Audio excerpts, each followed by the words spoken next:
अध्यक्ष महोदय, महाराष्ट्राचे आराध्य दैवत छत्रपती शिवाजी महाराजांना वंदन. भारतरत्न डॉक्टर बाबासाहेब आंबेडकर यांना वंदन. आणि विधानसभेच्या अध्यक्षपदी ॲडव्होकेट राहुल नार्वेकर यांचं पुन्हा बिनविरोध निवड झाल्याबद्दल मी त्यांचं मनपूर्वक अभिनंदन करतो.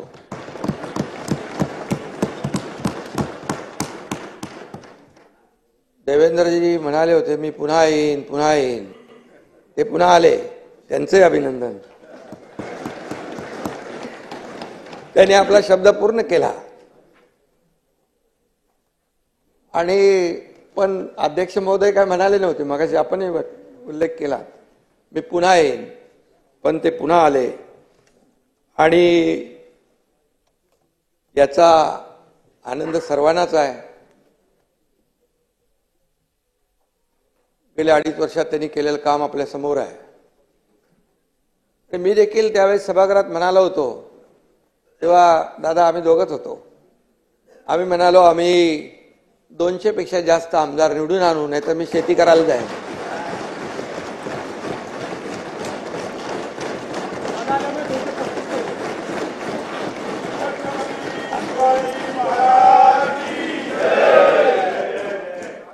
आणि तोही शब्द आम्ही पूर्ण केला. आणि त्यानंतर दादा आले, त्यामुळे त्याच्यामध्ये बोनस आलाय. 200 आम्ही 37 झालो. आणि म्हणून खऱ्या अर्थाने शेवटी हे जनता जनार्दनावर असतं. लोकशाहीमध्ये आपण महायुतीला प्रचंड महाराष्ट्रातल्या जनतेने यश दिलं. आणि विकासाचं आणि प्रगतीचं नवं पर्व या ठिकाणी सुरू झालेलं आहे. गेल्या वेळी बघितलं सभागृहामध्ये, जसं विरोधी पक्ष चांगल्या कामाला मला सपोर्ट, जिथे काही सरकार चुकेल तिथे कान धरण्याचा अधिकार, परंतु ते सगळंच काही अस्तित्वहीन होतं. आणि यावेळेस तर विरोधी पक्ष नेत्यापदापर्यंत म्हणजे ती संख्या लागते ना, विरोधी बाकावाची संख्या चिंताजनक आहे. असं व्हायला नको होतं.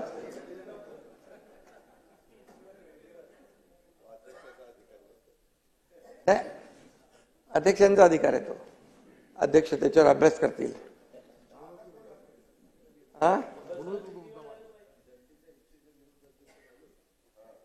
आणि अशाच काळामध्ये विधानसभेच्या अध्यक्षपदाची जबाबदारी आपल्यावर पुन्हा आलेली आहे. मुख्यमंत्री महोदयांनी सांगितलं, राहुलजी अतिशय अत्यंत सक्षम, समतोल आणि समन्यायी भूमिका घेऊन काम करणारे आहेत.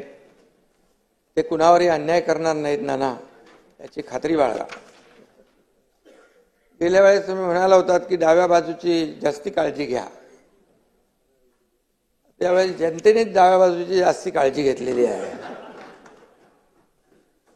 त्यामुळे आणि अध्यक्षता आता घेणारच, कारण मगाशी सांगितलं एकदम सूक्ष्मपणे आपल्याकडे लक्ष दिलं पाहिजे. आणि अध्यक्ष महोदय ते करतील. ते कुणावरही अन्याय करण्यात येत नाहीत याची खात्री बाळगा.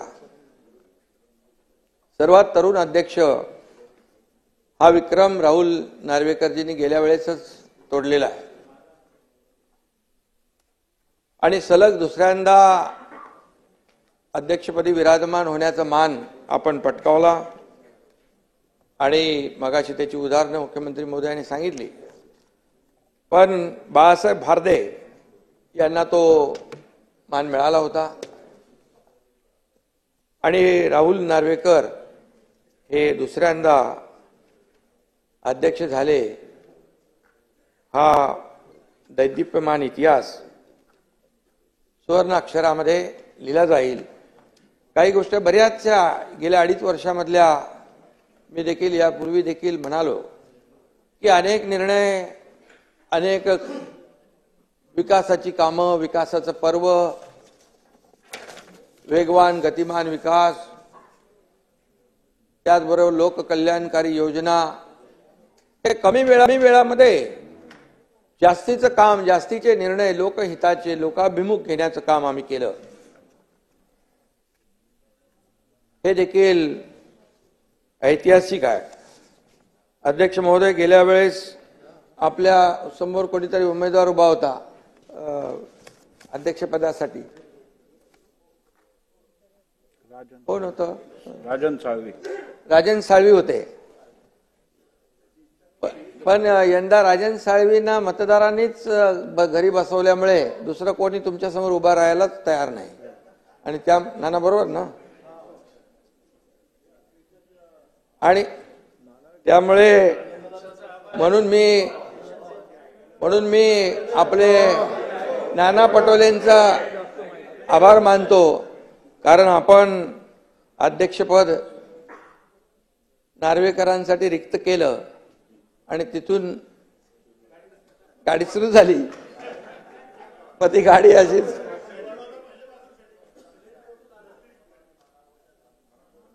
आणि याचं क्रेडिट तुम्हालाच आहे. किती काय नाही म्हटलं तरी तुम्हाला क्रेडिट आहे. आणि खरं मानणारे आम्ही लोक आहोत.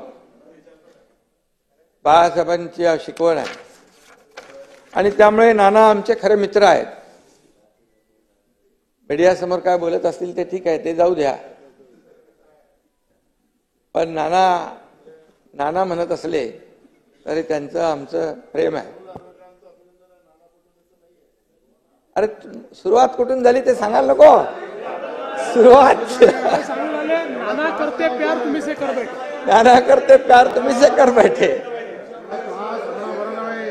आणि त्यामुळे सुरुवात कुठून झाली, आम्ही कसं आहे, मूळ विसरत नाही. मूळ विसरला की तो त्यामुळे. आणि मगाशी कोणीतरी सांगितलं, राहुलजी साताऱ्याचे जावई आहेत. सातारा माझा जिल्हा आहे आणि माझी जन्मभूमी आहे, त्यामुळे मला जिव्हाळा आहे त्या साताऱ्याबद्दल. 2022 मध्ये राहुलजी अध्यक्ष म्हणून आपण काम केलं आणि त्यावेळेस तो कसोटीचा काळ होता. सुप्रीम कोर्टाने आपल्यावर महत्वाची जबाबदारी टाकली होती आणि मगाशी म्हटल्याप्रमाणे अगदी टॉपचे वकील इकडे यायचे, काय या सर्व कायद्याचा किस काढायचे. आणि अशा परिस्थितीमध्ये याही वेळेत आपण अत्यंत सखोल अभ्यास करून सचोटीने आणि शांतपणे निर्णय दिला. किती दबाव आणला तरी सुद्धा आपण तोल ढळून न दिला, संयम आपण ठेवला आणि न्यायाचा काटा चुकीच्या बाजूला झुकत नाही हे दाखवून दिलं. आणि तो आपण घेतलेला निर्णय तो योग्यच होता. तर आता झालेल्या निवडणुकांमध्ये देखील जनतेने तोच न्याय दिला, आपण दिलेल्या न्यायाला अनुसरून.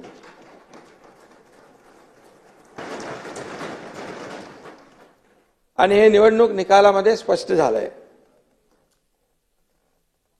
शिवसेना कुणाची, त्याच्यावर आरोप प्रत्यारोप मला आठवत आहे. 2.5 वर्ष एकही दिवस असा नव्हता की सातत्याने पायरीवर बसून आरोपाच्या फैरी झडायच्या, कामकाजामध्ये सहभाग नाही आणि फक्त आरोप आणि आरोप, असा एकही दिवस गेला नाही.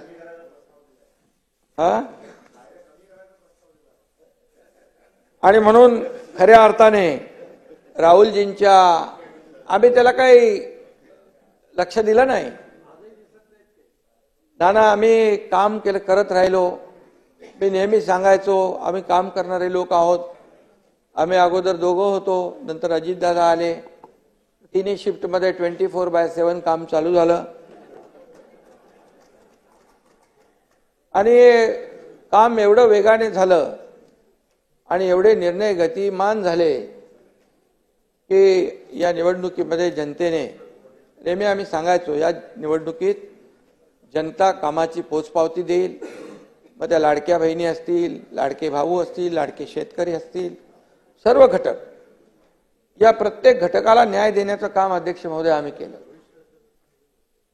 आणि आपण देखील रामशास्त्री प्रभूने बाण्याचा विजय आहे असं, म्हणजे आपण देखील अगदी रामशास्त्री प्रभूने यांच्या प्रमाणे काम केलं. आणि त्यावेळेस आपण निर्णय दिला. आणि काही लोकांनी तर, वकील तर आले, पण काही लोकांनी एवढे आरोप केले आपल्यावर. काही त्यातले प्रवक्ते होते, काही विश्व प्रवक्ते होते, काही कुठले कुठले होते, काही भोंगे होते, सगळ्यांनीच आरोप केले.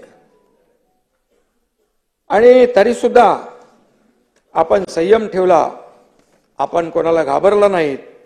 म्हणून मी एकच सांगतो, कर नाही त्याला डर, त्याला नाही डर, कर नाही त्याला नाही डर, उसका नाम राहुल नार्वेकर.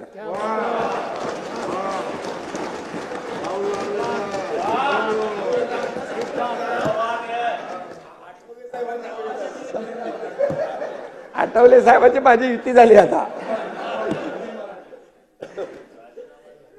आणि खरं म्हणजे जयंतराव आहेत तर आता मजा आहे. काय जयंतराव बघा, बाळासाहेब थोरात, पृथ्वीराज बाबा गेले, नाही दिसत. सभागृहाच्या बाहेर नाना वाचले 208. नाही खरं म्हणजे बघा,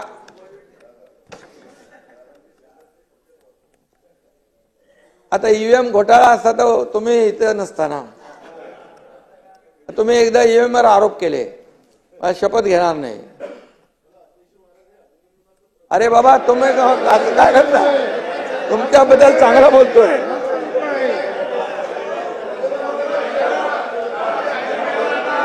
अभिनंदन.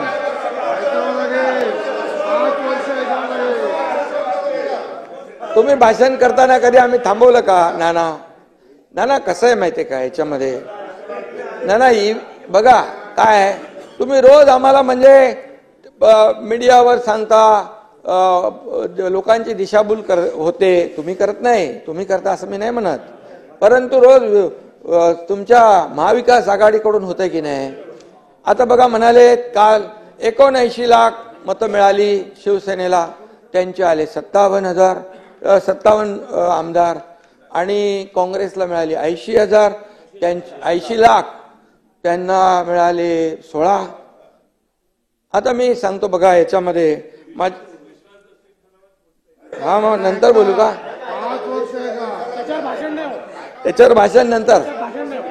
आणि म्हणून तुम्हाला सांगतो, लोकसभेला नाना लोकसभेला 73,77,674 मतं मिळाली आम्हाला. किती? 73 लाख.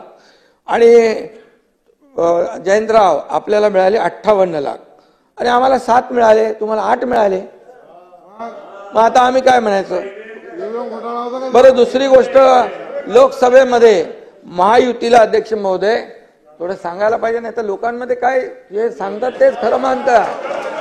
लोकसभेमध्ये यांनी लोकसभेत फेक नॅरेटिव्ह पसरवला आणि त्याचा आपल्याला फटका बसलेला आहे. आणि म्हणून 2,48,12,627 नाना लक्षात ठेवा महायुतीला मतं मिळाली. आणि महाविकास आघाडीला 2,50,00,000, म्हणजे 2,48,00,000 आणि 2,50,00,000, 2 लाखाचा फरक.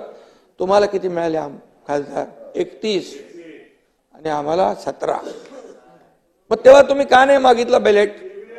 बॅलेट बॅलेट बॅलेट बॅलेटची मागणी करायला पाहिजे होती. तेव्हा काय पाहिजे? तेव्हा म्हणाले बुलेटवर स्वार होऊन सगळे जोरात पळायला लागले.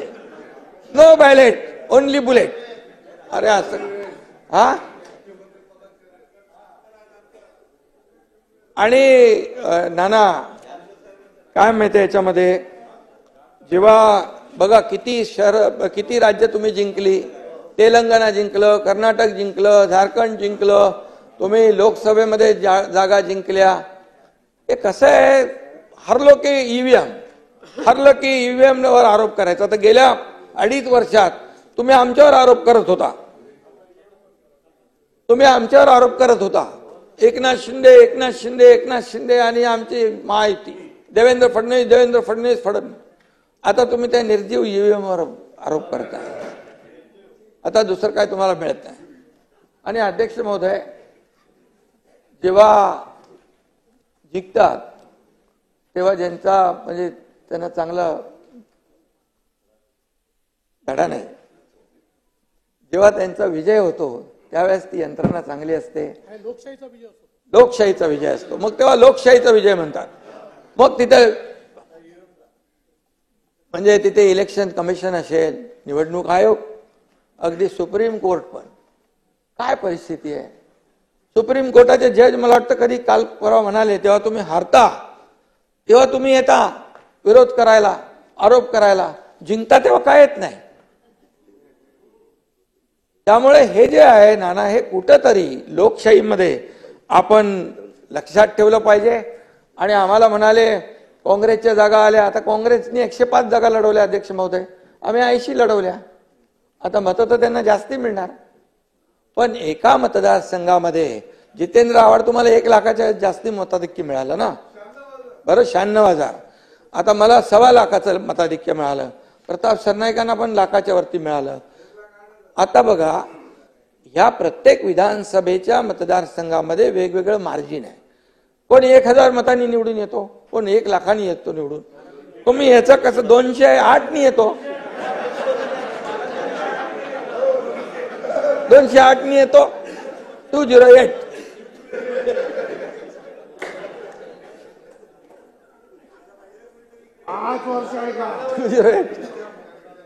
नाना आमचे मित्र आहेत. नाना मी पण बघा एकदम सरळ मनाचा आहे, तसं नाना पण आमचा दिलदार आहे आणि बोलतो पण मन मोकळा ढाकळा मनाचा आहे. आणि त्यामुळे जे आहे ते खरं आहे ते मी बोलतो. मी खोटं कधी बोलत नाही. मी कधीच माझ्या आयुष्यामध्ये कधी कुणावरही खालच्या पातळीवर जाऊन आरोप केला नाही. हे काय, हे आपलं वस्तुस्थिती आहे. ही लोकांमध्ये गेली पाहिजे, जनतेमध्ये गेली पाहिजे, की तुम्ही जे काय सांगता की याचा आता कुठं तिकडे मार्कडवाडीला तुमची सगळी गेलेली आहे. मार्कडवाडी आता मला कोणीतरी सांगितलं, मार्कडवाडीतले बाहेरचे लोक कोणी येऊ नका, मार्कडवाडीवाल्यांनी सांगितलं, आम्ही आमचं बघतो असं तिकडे कोणीतरी आता तिथले गावकऱ्यांनी सांगितलंय. तर मार्कडवाडीत जाऊ नका, आता उगाच तिकडे ते कार्यक्रम होईल. आणि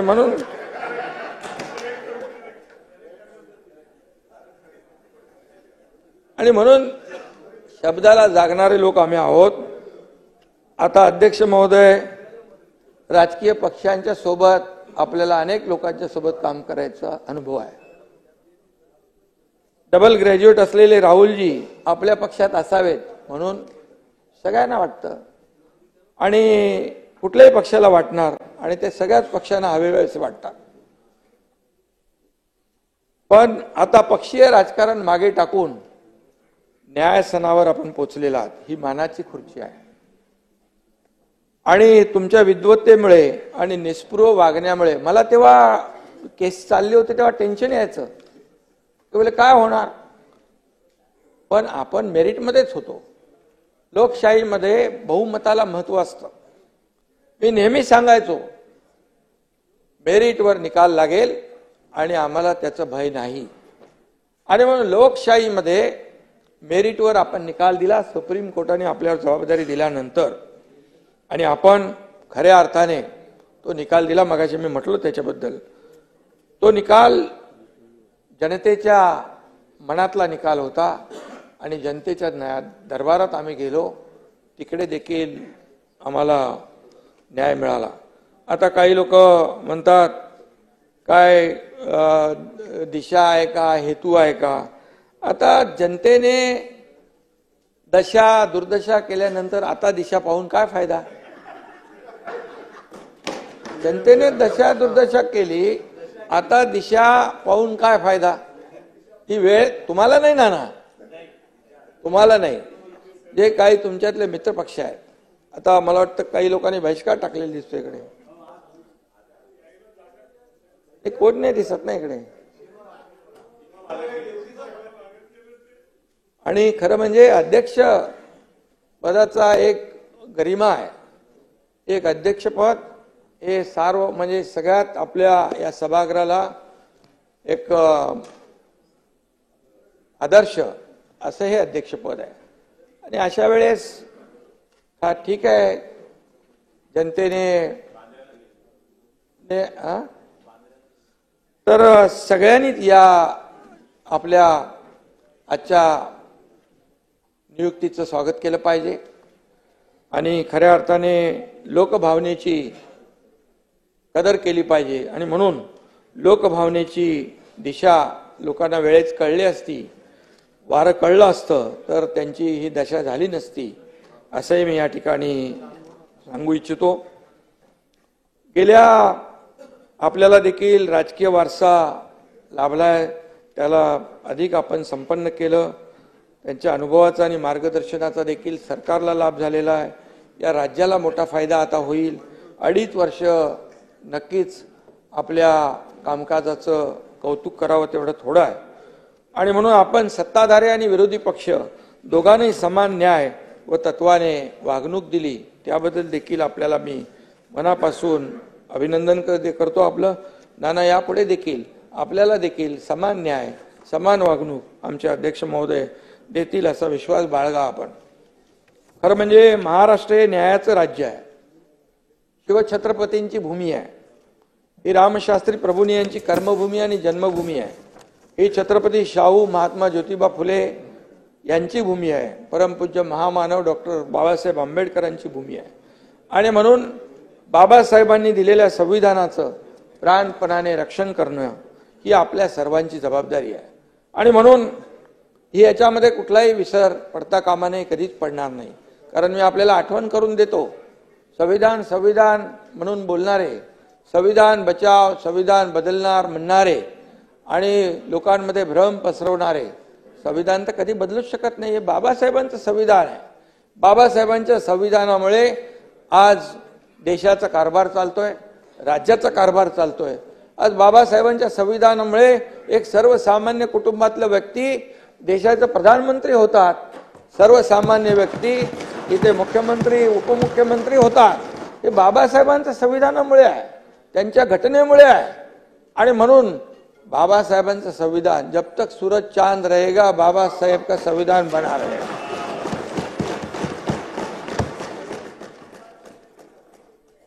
आणि म्हणून खरं म्हणजे बाबासाहेबांचं संविधान आठवण कोणी केली, कोणी ठेवली? 50-60 वर्षात कधी ठेवली आठवण? ज्यांचं सरकार होती, या देशाचे लोकप्रिय प्रधानमंत्री नरेंद्र मोदीजी 2014 ला आले. त्या 2015 पासून संविधान दिन सुरू केला. संविधान दिन पहिल्यांदा सुरू झाला. मग संविधान बचाव, अरे बाबा काँग्रेसवाल्यांनी बाबासाहेबांना 2दा पराभूत केलं, 2दा.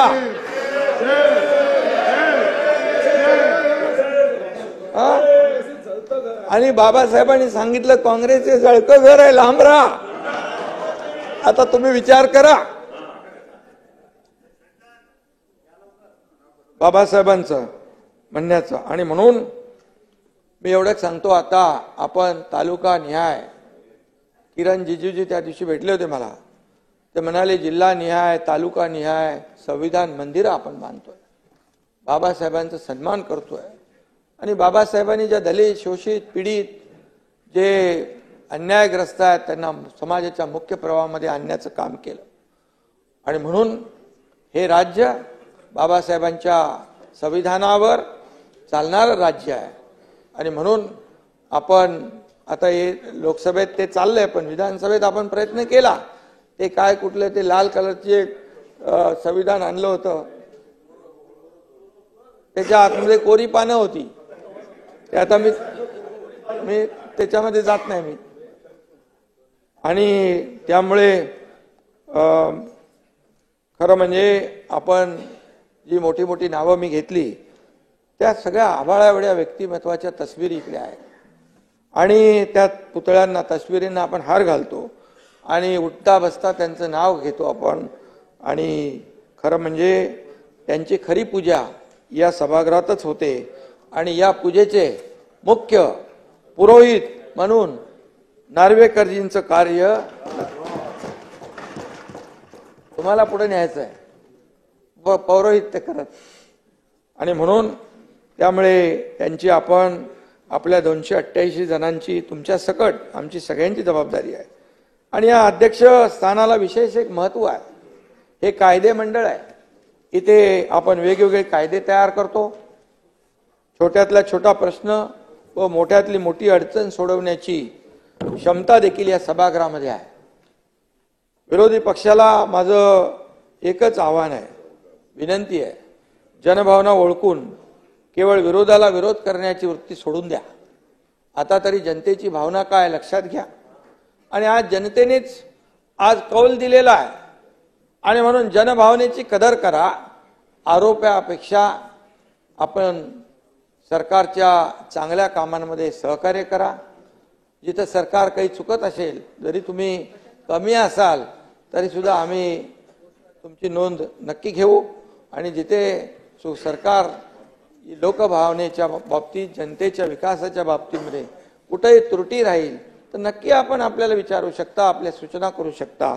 एवढ्या मोठ्या भावनेने आम्ही काम करणार आहोत आणि म्हणून महाराष्ट्राला विकासाच्या नव्या आपल्याला महामार्गावर नेण्यासाठी आपण सगळे मिळून या ठिकाणी सज्ज होऊया. अध्यक्ष महोदय, विधानसभेत अनेक ज्येष्ठ सदस्यांसह अनेक लोक निवडून आलेले आहेत. नवीनही तरुण आपले आमदार निवडून आलेत. काही जुने आहेत, कोणी चौकार मारलाय, कोणी षटकार मारलाय आणि कोणी आणखी त्याच्यापेक्षा जास्त निवडून आलेले आहेत. 7 वेळा निवडून आलेत आणि कालिदास किती वेळा आले? 9 वेळा. हा, म्हणून तुम्ही आता आज स्पीकर म्हणून होते. तुमची सिनियरिटी लक्षात घेऊन तुम्ही गेल्या वेळेस होतात, यावेळेसही होता, पण नाही असं नका करू. परमनंट नका, परमनंट प्रोटेम. आणि म्हणून मी आपल्याला अध्यक्ष महोदय, आपल्या मार्गदर्शनाखाली या सर्व तरुणांना खूप काही शिकता येईल आणि म्हणून आपल्याला मी मनापासून पुन्हा एकदा शुभेच्छा देतो. या ठिकाणी हे सभागृह तुमच्याकडे एका वेगळ्या अपेक्षेने पाहते. जनतेचा आवाज इथं घुमला पाहिजे, समस्यांची तड लागली पाहिजे, अन्यायाला थारा इथं असता कामा नये. कारण या सभागृहाचा एक वेगळा डेकोरम आहे, या सभागृहाची एक वेगळी गरिमा आहे, या सगळ्या सभागृहाचं एक वेगळं पावित्र्य आहे आणि त्यामुळे हे पावित्र्य राखण्याचं काम आपल्याला सगळ्यांना मिळून करायचं आहे आणि जास्तीत जास्त लोकहिताचे प्रश्न या ठिकाणी मांडले जातील अशा प्रकारची प्रत्येकाची भावना आहे. माझी तीच भावना आहे आणि म्हणून विरोधी पक्षाने देखील याचं भान ठेवलं पाहिजे. आणि म्हणून आपण कायदेतज्ञ आहात, मगाशी सांगितलं देवेंद्रजींनी, आपल्या ज्ञानाचा उपयोग राज्यातील शेतकरी, कष्टकरी, कामगार, महिला भगिनी या सर्वांच्या समस्या सोडवण्यासाठी नक्की होईल. आणि मी हेही म्हणेन, तुम्ही म्हणजे जास्ती अतिशयोक्ती नाही, परंतु तुम्ही या सभागृहाचा कोहिनूर आहात आणि म्हणून मी अरे झाकलं नाही, वरती बसलेले आहेत, चमक थांबणार नाही आणि म्हणून हा लौकिक कायम राहील अशा प्रकारचं तुमच्याकडून काम होत राहील. आणि मी एवढंच सांगतो की कोणी असो, सत्ताधीश असो वा विरोधी पक्ष, योग्य न्याय देतील विधानसभा अध्यक्ष.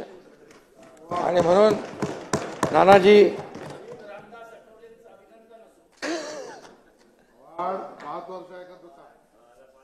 तुमचं पण ऐकू, आम्ही तुमचं पण ऐकू आणि तुम्हाला ऐकण्याची सवय ठेवा. ते योग्य वेळी योग्य लोकांचं ऐकत नाही म्हणून अशी परिस्थिती झाली. हा, अशी परिस्थिती झाली. म्हणून मी पुन्हा एकदा विधानसभा अध्यक्षांचं मनापासून अभिनंदन करतो, मनापासून आपल्याला पुढच्या वाटचालीस शुभेच्छा देतो आणि थांबतो. धन्यवाद. जय हिंद, जय महाराष्ट्र.